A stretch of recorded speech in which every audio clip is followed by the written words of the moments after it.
Have you ever played a Dungeons & Dragons campaign run by a friend who wanted to try being a dungeon master for the first time? They know the rules inside out, they've played D&D for years, but when it comes to imagination or storytelling, they struggle. The result is a campaign that's combat-heavy, mechanically precise, and held together by a minimal, functional, railroaded narrative. And somehow, you still end up having a great time. Well, this is Solasta, Crown of the Magister. Released in 2021 by the French indie studio Tactical Adventures, Solasta is a tactical CRPG that pours almost all of its resources into what is, in my experience, the best implementation of 5th edition D&D ever made, while leaving most narrative ambition at the door. I am a role player. I love CRPGs for their stories and for the choices they give the player. By all logic, I shouldn't have liked Solasta, and yet I loved it. If you're new here, welcome. I'm Evengoth. I fully completed the RPGs I cover, exploring their systems and side content in depth before offering a final experience-based analysis. In my Solasta 2 demo video, I promised that I'd fully complete the first game before the sequel launched.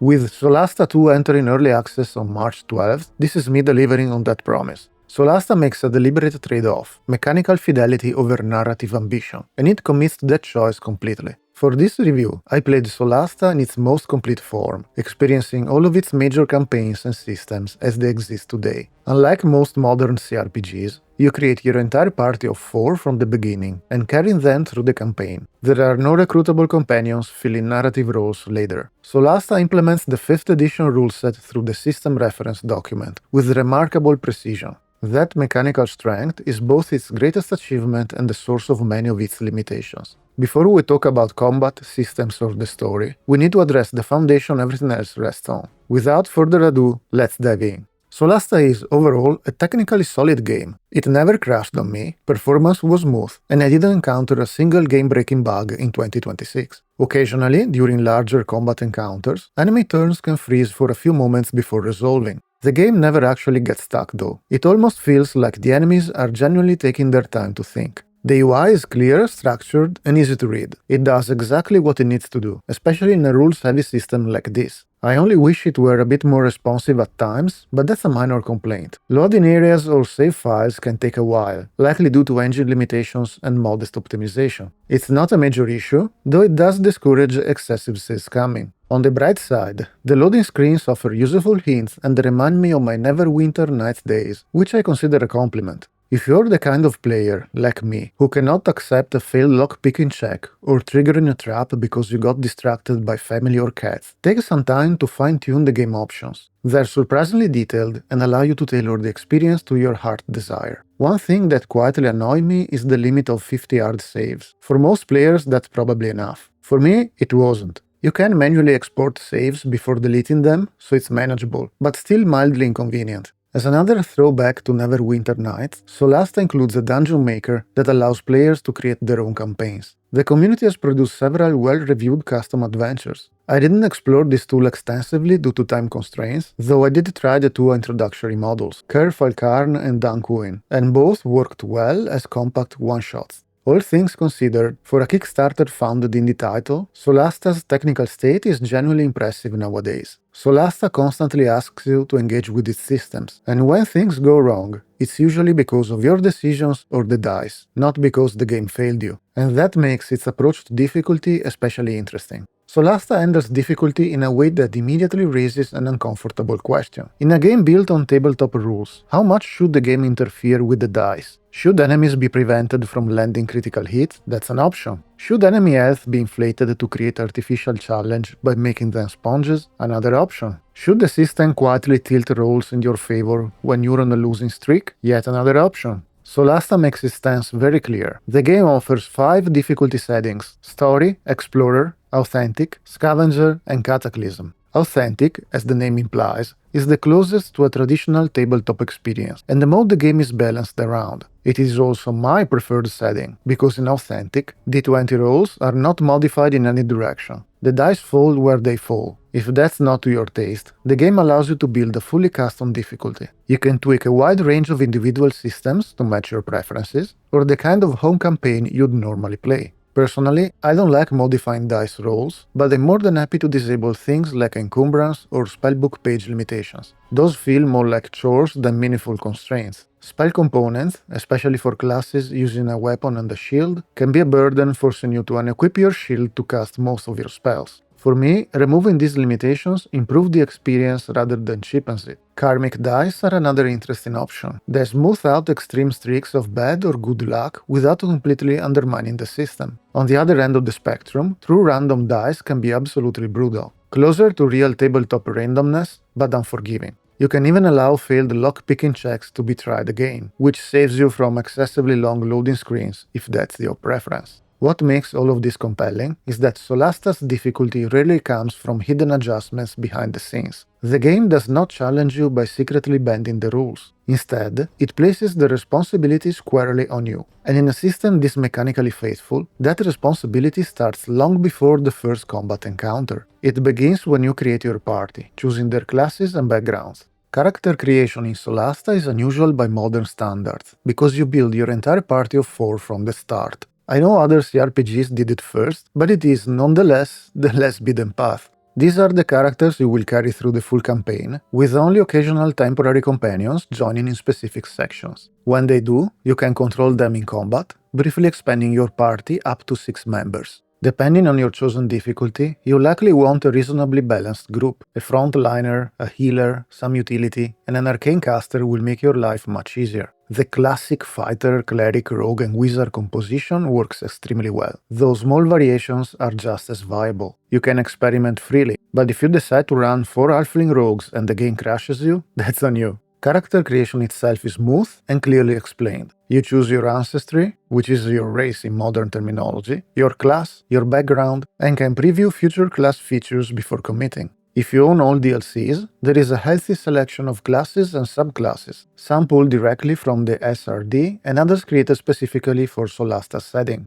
You can also define personality traits based on class and background, since alignment is absent, though in the official campaigns these have no impact. I have completed playthroughs leaning heavily toward both good and evil traits, and nothing changed. Whether this was cut content or simply meant to be flavor, it's difficult to say. Attribute allocation allows either point buy or traditional dice rolling, so you can keep rolling like in the original Baldur's Gate. From there, you select proficiencies and spells, and your party is ready. While everything is explained clearly, Solasta assumes at least some familiarity with Dungeons & Dragons 5th edition. If you understand basic class roles and action economy, you will feel right at home. If not, there is a learning curve. Visual customization is modest, as expected from an indie title. You choose appearance, voice, and the usual RPG essentials. The voice options are serviceable rather than memorable, so there is little reason to overthink them. One important limitation is that Solasta does not include every subclass from the 5th edition Player's Handbook. As an adaptation of the SRD, some options are absent, while others, as said, are unique to the game. It's a curated selection rather than a complete one.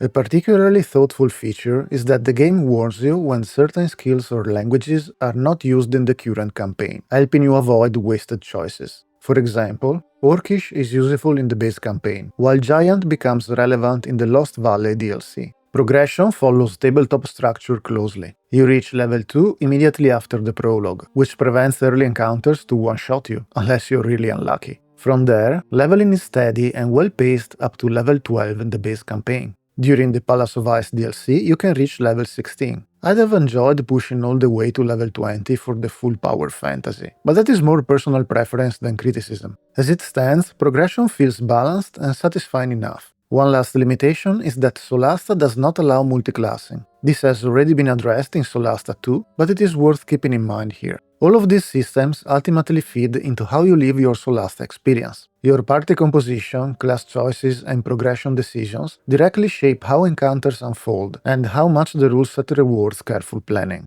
And that brings us naturally to combat, where all these decisions are finally put to the test. Combat is the core of Solasta. This is where its rule fidelity truly shines, and you can immediately tell this is where most of the development focus went. When combat begins, the game shifts to a grid-based system. The D&D 5th edition action economy is fully respected. Every character has an action, a bonus action, and a reaction each round. Free actions exist, but they are limited to one per round to prevent abuse.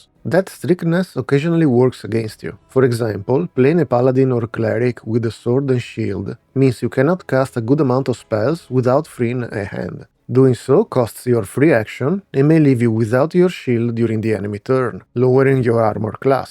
This is a very literal interpretation of spell components. Thankfully, this can be adjusted in the options, which once again highlights how customizable Solasta is. You have access to all the expected tactical options: attacking, disengaging, dodging, shoving enemies prone or away from you, and more. Rogues properly benefit from cunning action, even if some bonus actions are almost hidden and require a bit of scrolling in the UI to find.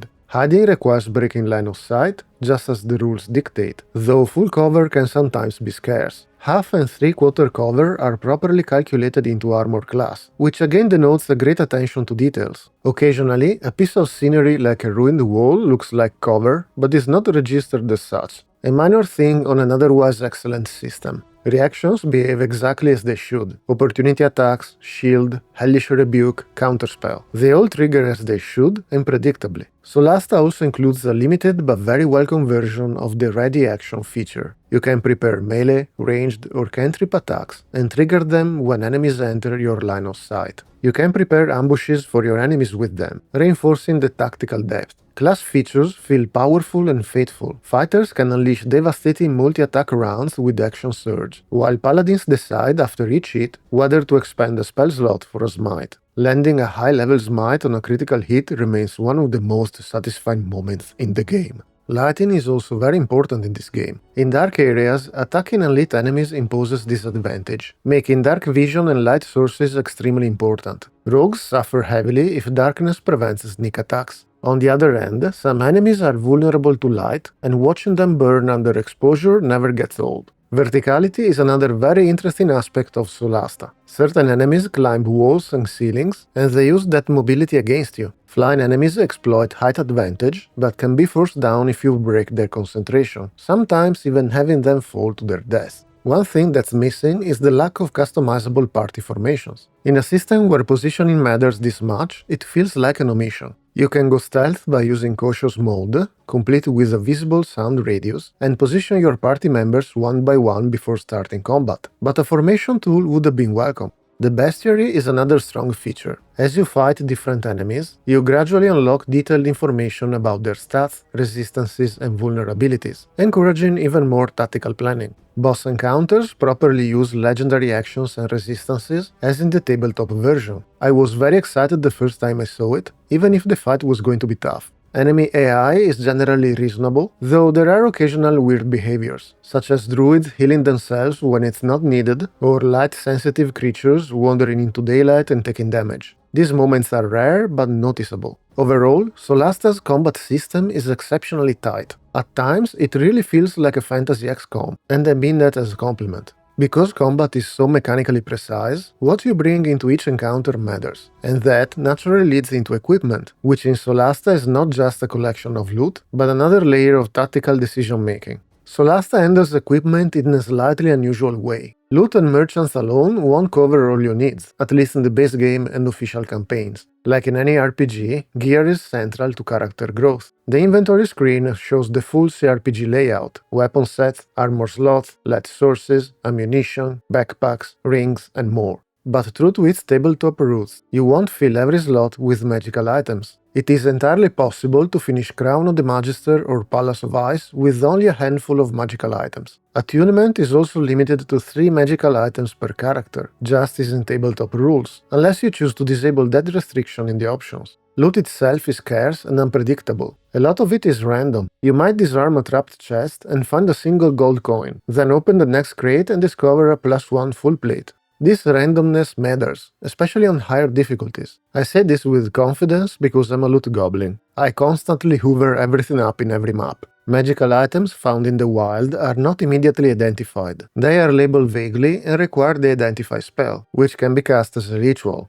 Vendors offer decent low to mid-tier equipment, but the strongest gear typically comes from crafting. Since vendors are faction-locked and reputation cannot be maximized with everyone in a single playthrough, you are forced to make some choices. Crafting is not optional if you want decent builds. Conveniently, once you select a crafting project, it happens passively while the party rests, so no one is removed from active duty. Different crafting kits unlock different crafting categories, and they're pretty self-explanatory in what they do. But the most important tool is the Mana Kalon Rosary, which allows you to craft magical weapons, armor, and wondrous items. In Palace of Ice, the system expands further, with additional crafting options tied to new materials gathered from demons and a new kit. To craft, you need proficiency with the appropriate kit and solid intelligence, since it helps with all crafting checks. Wizards are the natural choice for this role due to their high intelligence and the rosary proficiency, though one item exists that grants rosary proficiency if you prefer flexibility in party composition.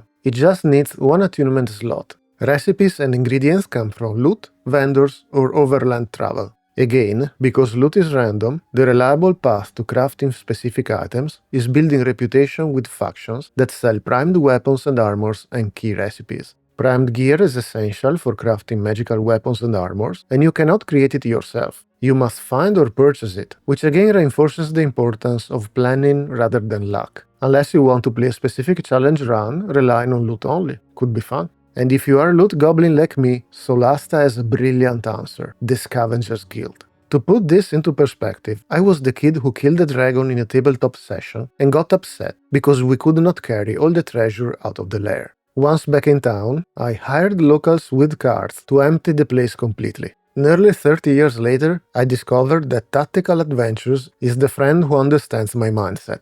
We risked our collective backsides here. I want it all. Now, in Solasta, you still have to discover loot yourself, but you don't need to haul it manually. After you leave an area, in a few days the Scavenger Guild collects what you left and presents it to you for sale or recovery, taking a small percentage. It's absolutely worth it. It's genius. A small system, but one that feels designed by people who truly understand their audience. Generic merchants also allow direct trading through their stands, skipping the repeated dialogue. In a long campaign, all small conveniences matter. The inventory UI is clean but clunky. Item management relies heavily on drag and drop, and the lack of proper filters makes sorting more tedious than it should be. A search bar or better organization tools would have gone a long way. By now, it should be clear that in Solasta preparation matters, and that preparation becomes even more important once you leave the safety of town and venture into the wild. Solasta features a regional map and a few areas to explore. You travel across an overland map from one key location to another, with no freedom to roam beyond story-relevant areas. Most quests begin in Kiflen and lead toward your current objective. Imagine the original Baldur's Gate or Neverwinter Nights 2 world maps, with a travel mechanic taken from the 5th edition rule set.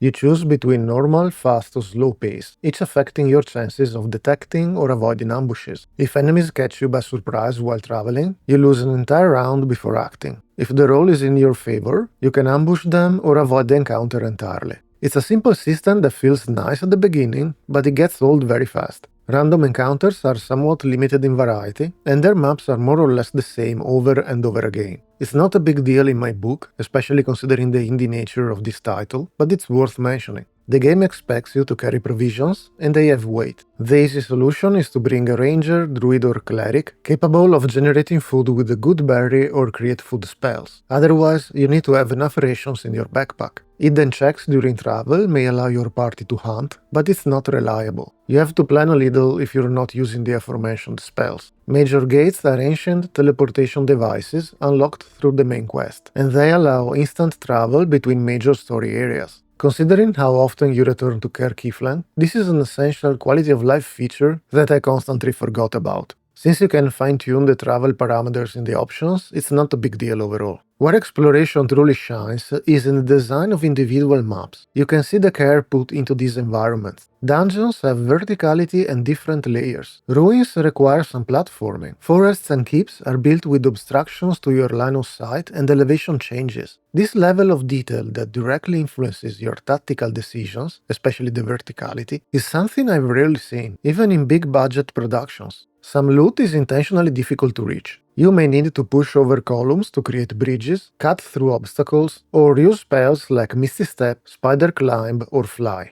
Jump distance scales with strength. You can fail an athletics check, fall prone, and suddenly become vulnerable if you're in combat. Are you going to risk a long jump with your low-strength wizard, or expand a spell slot to safely fly? Utility spells are exceptionally useful in Solasta, and you always want to have them at your disposal. Having fly prepared can sometimes be more valuable than having fireball. Most secondary quests reuse existing areas, asking you to return for different objectives like picking up an item or killing some monsters for a faction. Thankfully, these tasks are usually short, so the repetition is not a bother. There are lootable containers in reasonable numbers, but I feel having more would have greatly enhanced the exploration aspect. It's probably part of the design to have you rely on the crafting system. Exploration movement is quite slow and takes some time to get used to, especially if you come from CRPGs with fast-moving parties, like Rogue Trader or Pillars of Eternity. Cautious mode is especially slow, but allows you to stealth, avoiding enemy ambushes, or setting up your own. Thankfully, most maps include internal fast travel points, reducing backtracking.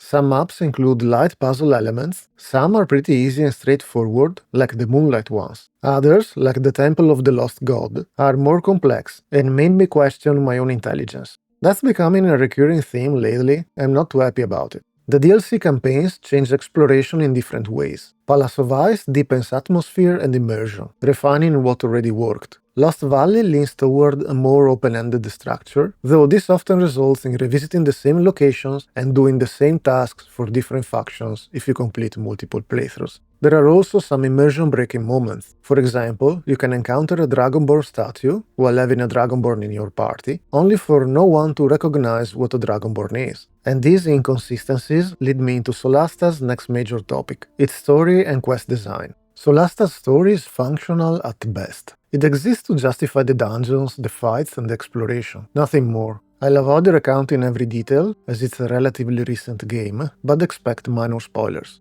You begin as hired adventurers who classically met in a tavern, and are sent to investigate a silent outpost. That mission leads to the rediscovery of the Sorax, a generic evil lizard race, which almost no one believes are real. Looking for more evidence, we meet more Sorax and the central artifact of the campaign, the crown, who gets irreversibly attuned to one of your party members. From there, the gameplay loop becomes recover one of the 8 lost gems tied to the crown, report back to the Legacy Council, who constantly disappoints, repeat. The problem is not that the campaign is linear. Linear stories can work. The issue is credibility. You are entrusted with one of the most powerful artifacts in the millennia, yet allowed to wander the world with minimal oversight. What happens if some monsters overwhelm you while you're wandering around with the crown? Did the Council of Elrond leave the 4 hobbits to wander Middle-earth alone? Spoiler, it didn't. I understand this is a necessary concession to gameplay, but it greatly weakens immersion. There are also awkward narrative moments. As said, a Dragonborn in your party may fail to recognize a Dragonborn statue, and I get it, Dragonborns as a race have been added later. Or a paladin can suddenly speak like a murder hobo. Personality tags never change outcomes, just some lines spoken here and there. Whether your party is good or evil, nothing changes.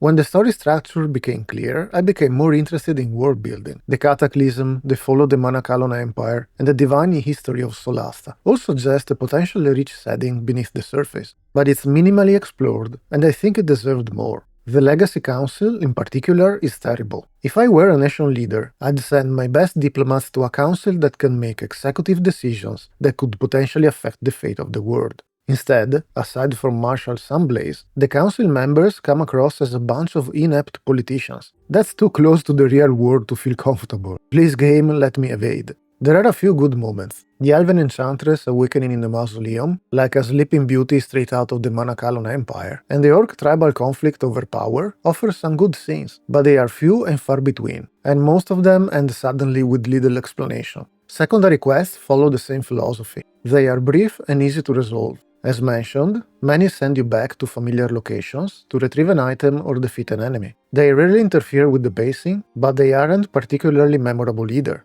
Background quests follow the same general structure, sometimes leading to small new areas or encounters with NPCs you wouldn't otherwise meet. Overall, they're pretty forgettable. The endgame does include a twist I genuinely did not anticipate, revealing the Sorax to be more cunning than the inept Legacy Council. It's a welcome surprise in an otherwise very predictable structure. The story continues in Palace of Ice and improves a lot. Set among the Snow Dwarves, it has better character interactions and a more interesting political struggle. The campaign remains linear, but it's generally better and has a stronger atmosphere. You can clearly see tactical adventures evolving. Lost Valley takes the opposite approach. It has a more open structure, allowing you to align with competing factions. On paper, that sounds promising. In practice, it becomes messy. Apparently neutral decisions can unexpectedly damage faction standing, and navigating those outcomes requires using external guides. After multiple playthroughs playing for different sides, the repetition is staggering. You revisit the same areas, complete similar objectives, and experience only slight variations of the story. In the end, Palace of Ice is the best Solasta campaign. Still guided, still structured, but more immersive and more satisfying overall. Now, let's have a look at those factions I've been mentioning for so long. Solasta-based campaign features 6 factions, each representing an organization within the setting. One would think that should feel distinct. In practice, the differences are never explored. Beyond the color of their clothes and a few lines of dialogue, most of them blend together. Mechanically, however, they matter a great deal. Factions determine access to recipes, crafting materials, and powerful magic items. Since crafting is central to progression, your reputation with them directly affects how strong your party can become. As your standing improves from indifference to living legend, with some intermediate steps, vendors expand their inventory and reduce their prices. Reputation increases through faction quests and by delivering rare story items discovered during the campaign. The complication is that multiple factions want the same valuable artifacts, forcing you to decide who to give them to. 2 factions will naturally reach maximum reputation through normal story progression, because they're tied to it, but the remaining groups require deliberate investment. You cannot maximize them all in one playthrough. If you care about achievements or full completion, this means multiple runs. The main story does not change, so the incentive is purely mechanical. I used those additional playthroughs as an excuse to experiment with different party compositions. My suggestion is, once faction vendors unlock early in the campaign, check their inventories and commit to the one that best supports your builds. Again, there are no narrative consequences. Interestingly, the journal suggests that allied factions might assist you in combat. That never happens. It feels like a remnant of a deeper system that might have been cut at some point in development. In the Palace of Ice and Lost Valley DLCs, factions function much the same way. They've just been relabeled. For example, the Forge is essentially the Scavengers Guild under a new name. The main difference in Lost Valley is a power struggle between a tyrant and other groups aiming to overthrow him. You can side with any of these factions and follow their storylines, which unfortunately aren't all that different. In the end, the faction system works well as a progression mechanic. It gives structure to crafting and rewards long-term planning, but narratively they're almost irrelevant. I'd have preferred if they had clear identities and an actual story impact.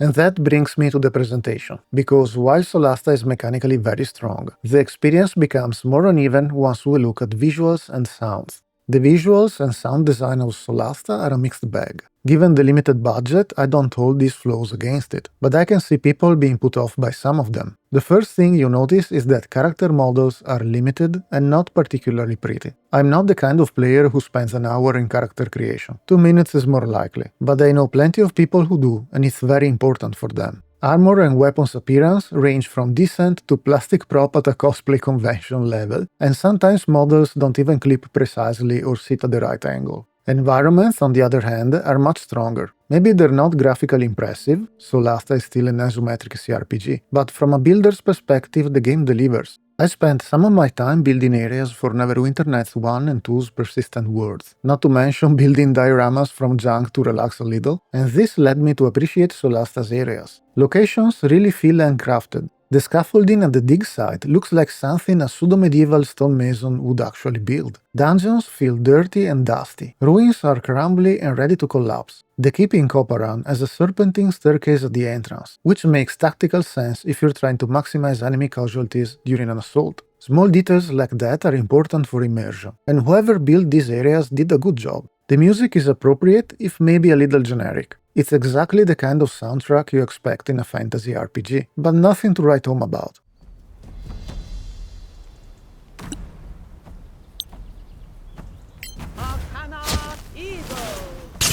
Keep them coming!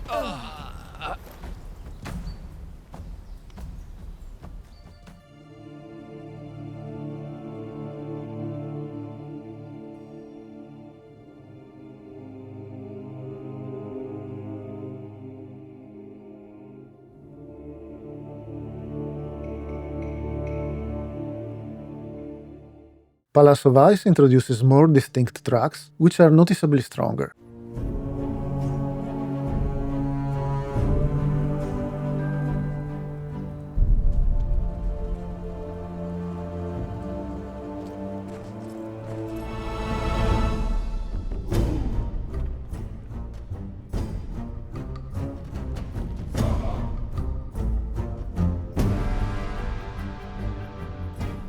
Voice acting and dialogue are weaker. Some performances are decent, but it often feels like the actors lacked proper direction, and the writing doesn't always help them. In a side valley, there is an imperial mausoleum of Lanarak, home of the honored dead.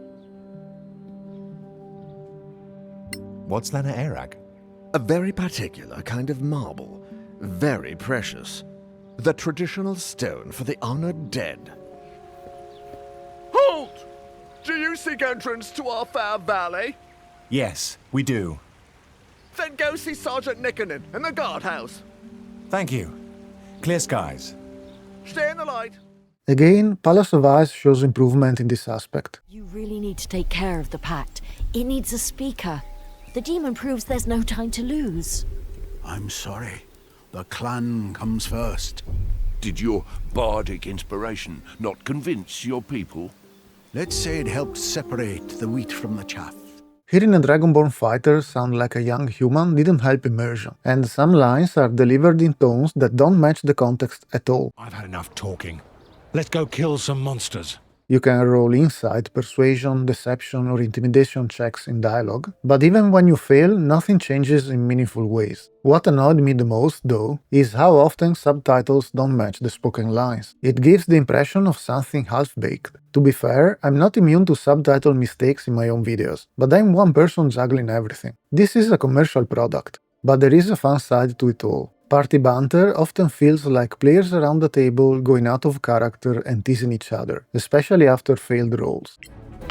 I thought you could fight! You suck!